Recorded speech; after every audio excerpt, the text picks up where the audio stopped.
அனைவருக்கும் வணக்கம்.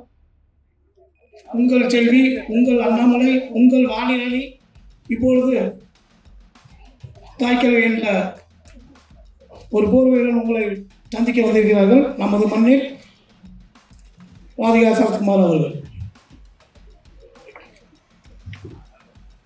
எல்லாருக்கும் வணக்கம்.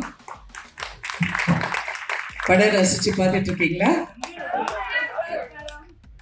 ரொம்ப சந்தோஷம் கேட்கறதுக்கு. ஏன்னா இந்த காலத்துல நல்ல தரமான குடும்பத்தோட உட்கார்ந்து சிரிச்சு, அதே சமயத்துல ஒரு கருத்து, ஒரு கதை, இதெல்லாம் சொல்ற படங்கள் வந்து அபூர்வமா வரும்.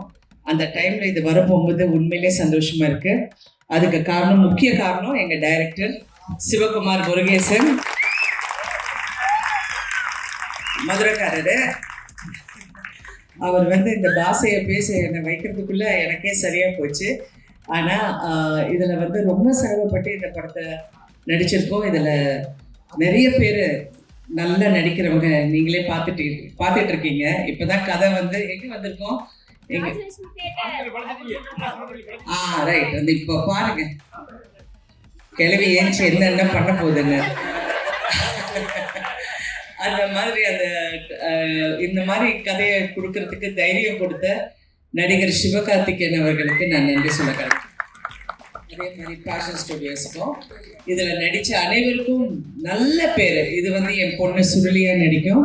இவர் வந்து ஒளிப்பதிவாளர். என்னை அழகாக ஒரு கிழவியாக எடுத்து காட்டினவர் இவர் தான். அப்புறம் வேற யார், நம்ம தான் இருக்குமா? ரைட்.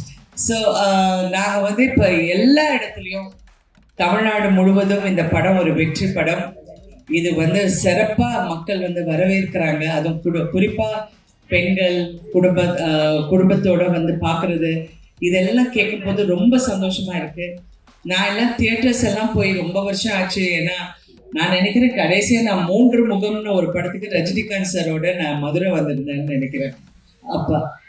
பட் இப்போ ஒரு தியேட்டருக்கு வந்து உங்கள் எல்லாருடைய சந்தோஷமான முகத்தை பார்க்குறதுல ரொம்ப சந்தோஷம்.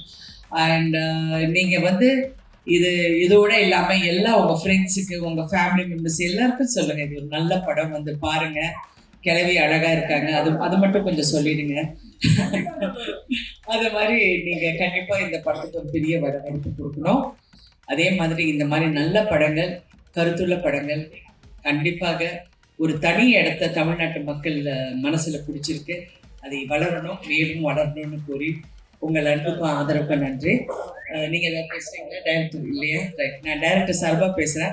அவர் வந்து கொஞ்சம் ரொம்ப கம்மியா பேசுவாரு, என்கிட்ட மட்டும் தான் பேசுவாரு. ஏன்னா இந்த பாஷை வர்றதுக்கு என்னை விட மாட்டாரு. அந்த பாஷை பேசுற வரைக்கும் அந்த டே அப்படின்னு சொல்லுங்க. நீங்க கொஞ்சம் நல்லா தமிழ் பேச மாட்டீங்களான்னு கேட்டிருக்கேன் நான் உங்ககிட்ட. இருந்தாலும் நீங்க இன்னும் இந்த படத்தை பார்த்து முடிக்கும் போது உங்களுக்கு தெரியும் நான் ஏன் இங்க வந்தேன்னு. ஏன்னா அந்த கருத்து, நான் வந்து ஒரு பெண்ணாக இவ்வளோ வருஷம் இந்த சினிமா இண்டஸ்ட்ரியில ஒரு ஆண் ஆதிக்கம் இருக்கிற ஒரு தொழில்ல, அதாவது எல்லா தொழிலையும் கிட்டத்தட்ட அப்படி இருக்கு, பட் இது வந்து இன்னும் அதிகமா இருக்கும். இருந்தாலும் இவ்வளோ வருஷம் நான் நடிச்சு என் மேல உள்ள நம்பிக்கையில எனக்கு முடியும், என்னால யாரும் மசிக்க முடியாதுன்னு எனக்குன்னு ஒரு இடத்தை தேடி இந்த இடத்துல நிற்கிறதுல நான் ரொம்ப பெருமை. அதுவும் இந்த தியேட்டருக்கு வந்து உங்களை எல்லாம் சந்திக்கிறதுல இன்னும் மிகப்பெரிய பெருமை. ஸோ இந்த படத்தை பார்த்து உங்கள் கருத்துங்க வந்து டெஃபினட்டாக நாங்கள் எல்லாருமே ட்விட்டர் சோஷியல் மீடியாவில் இருக்கோம். நீங்கள் வந்து சொல்லுங்கள் உங்களுக்கு எப்படி பிடிச்சிருக்குன்னு. நன்றி, வணக்கம்.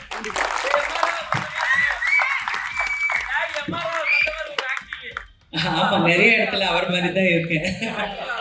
ஆமா, கமல்ஹாசன் சார் சொன்னாரு, ரஜினிகாந்த் சாரும் அதே தான் சொன்னாரு, உங்க அப்பா மாதிரியே நீ நடக்கிற பேசுறன்னு.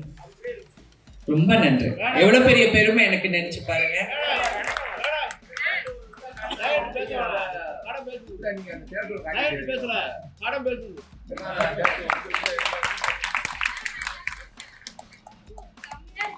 தேங்க்யூங்க, தேங்க்யூ ஸோ மச்.